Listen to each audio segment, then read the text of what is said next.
Bonjour à tous, aujourd'hui je vais vous parler de la posture du lotus. Donc lotus, c'est Padmasana en sanskrit, donc c'est cette posture-ci. Donc on va la décortiquer un petit peu doucement. Donc on va partir déjà les deux jambes bien droites ici devant vous, dans la posture du bâton. D'accord? On va plier le genou droit. Ici, on va essayer d'envoyer un petit peu pour ouvrir la hanche, d'envoyer un petit peu le genou vers l'arrière et verrouillez bien l'articulation pour pas que vous ayez des douleurs au genou. On essaie de tourner, donner un petit peu de mouvement si c'est difficile.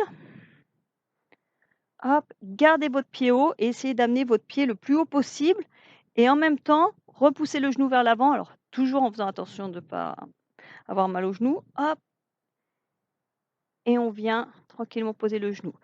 C'est possible que vous ayez votre genou qui soit ici, voire même que votre pied ne vienne pas complètement. Donc essayez dans ces cas-là de replier un peu et de recommencer d'amener le pied haut, le plus haut possible. Et tout doucement, on regarde si ça pose. Si vous avez votre genou très très haut et que votre cheville, elle est comme ça ou comme ça sera difficile pour le lotus. Donc, vous ferez, à ce moment-là, vous reposerez le pied au sol.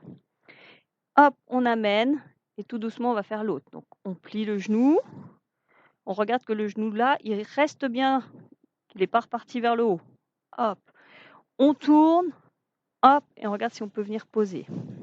Au début, c'est possible que vous ayez un lotus qui est très ouvert, c'est-à-dire avec vos chevilles qui tirent ici, et vous allez être comme ça, voire même un genou un peu plus haut que l'autre, et vos chevilles qui tirent. Donc là, petit à petit, avec le temps, vos hanches vont s'ouvrir et vous allez pouvoir resserrer le lotus, plus ou moins, suivant aussi votre morphologie. Hop, on met les pieds ici.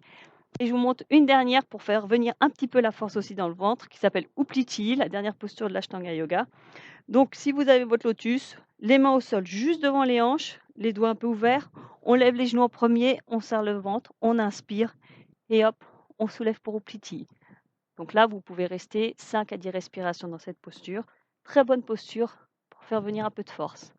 Voilà, je vous dis à bientôt. Merci. Namasté.